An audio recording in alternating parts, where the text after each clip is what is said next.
hurricane preparedness.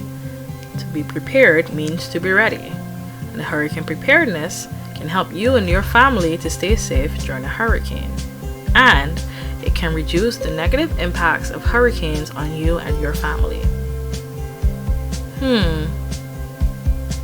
What do you need to prepare for a hurricane? You need water for drinking, cooking, and cleaning. You need food, such as dry goods and canned foods. You need a flashlight, radio, and batteries.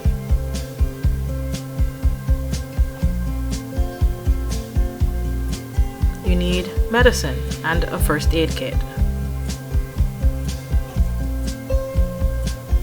Important documents and an evacuation plan for your family.